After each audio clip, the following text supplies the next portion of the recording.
Hi, hello guys! This is Mercy from the land of Alcala. Halika, samahan niyo ulit ako sa aking bawas journey. Alam niyo ba, kaninang umaga paggising ko, ang sakit-sakit ng aking likod. Pati na rin sa aking mga paa. Dahil siguro sa aking pagja-jogging kahapon. Sabi ng aking asawa, jogging pa more. Pero sabi ko sa aking sarili, kung may sakit, may magandang resulta. Parang life lang. Maghirap ka muna bago mo makuha ang magandang resulta. Hindi ho ba? Kaya paghihirapan ko talaga to. Maniwala kayo. Kasi naniniwala ako, habang may buhay, may pagsubok. Kasi talaga ang ating buhay ay mayroong, kasi habang may buhay, may pagbangon. Kaya wag nating hahayaan kung may pinagdaraan ng pagsubok ay hindi ka nababangon. At kapag mayroong pagsubok at mayroong pagbangon, saka pa lang natin mauunawaan na talagang ang ating buhay ay habang may buhay may pag-ibig. Kaya kung wala kang pag-ibig, wala kang jowa. Tama na nga. Okay, going back to my bawas journey. Tataka kayo siguro, kasi kahapon nag-jogging ako. Pero ngayon, nasa loob ako ng bahay. Kasi yung weather ngayon, parang uulan.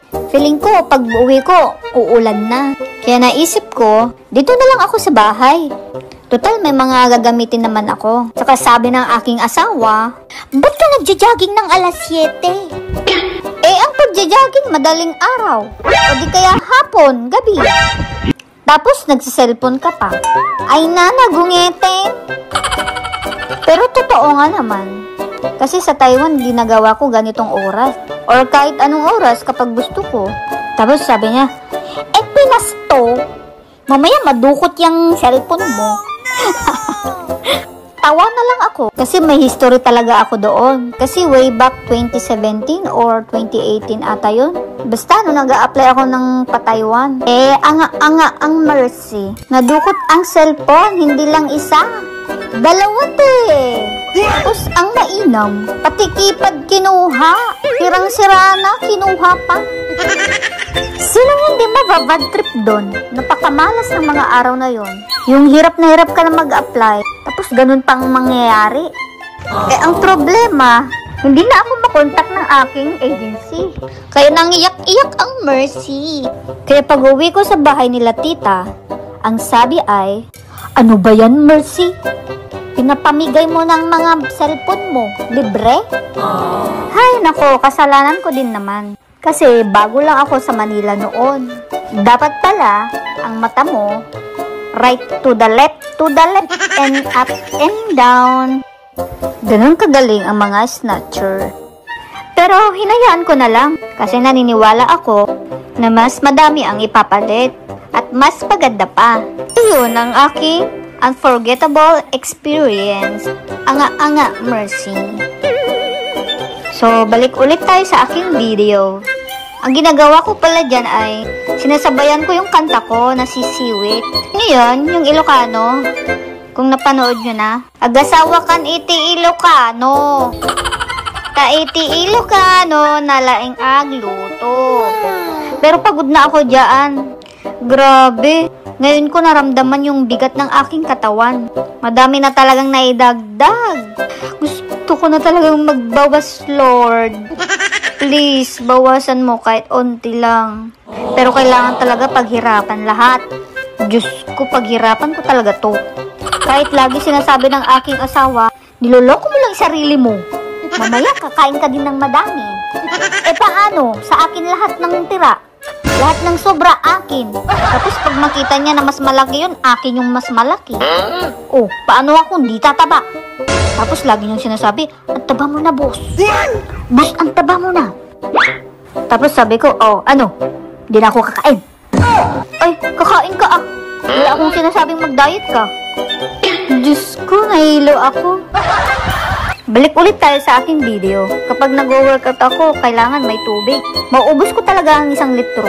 Kasi manghihina talaga ang katawan pag walang tubig. Tapos super dry ang lalamunan. Kaya kailangan talaga ng tubig. Alam ko, hindi perfect ang aking ginagawa dyan. Basta ang goal ko ay may lalabas na pawis. Pero sobrang init dyan. Tignan mo naman yung suot ko. Hindi kasi ako sanay ng ng mga maikli pag nag-workout ako. Kailangan talaga yung cover ang lahat para mainit sa katawan. Madaming may lalabas na pawis. No, mamati kayo lang Pero grabe na ang pagod ko dyan. Ramdam nyo ba? Yung ginagawa ko dyan, sobrang sakit. Ang sakit sa tiyan. Ang sakit sa legs. Sakit din sa kamay. Basta masakit. Pero sabi ko nga, paghihirapan ko to. Pag ako pumayat, wala lang. Hindi, kailangan talaga ng ating katawan to. Kasi mahirap gumalaw pag mataba. Ang bigat ng katawan, hindi ka makakakilos ng mabuti. Sa Taiwan, ang bilis magpapayat. Feel ko lang. Kasi doon, ang trabaho ko, nagbubuhat. Araw-araw. Hindi naman sa araw-araw, pero madalas. Pero tumataba ako pag lalong pagod. Kasi, ang dami kong nakakain doon. Kailangan ng lakas. Manghihina ang katawan pag konti lang kakainin mo. Dito, nakaupo ka na lang maghapon. Kakain ka pa ng madami. Ngayon, nagbukha ng LPG. Kaya galaw-galaw, Mercy. Kaya mo yan. Alam kong kakayanin mo. Kasalanan nyo. Kasi lagi nyo sinasabi, ang taba ko na. Kapag ako talaga pumayat. Wala lang. Ganyan talaga yung pang last workout ko. Yung jumping. Tapos inom tubig. Hindi ko namamalayan. Nag 1 hour pala ako. Pero ganyan talagang ginagawa ko. Dapat maka 1 hour ako or 2 hours. Kasi pag minutes lang parang walang nabawas pag ganun. Kaya ilalaan ko talaga ang 1 oras.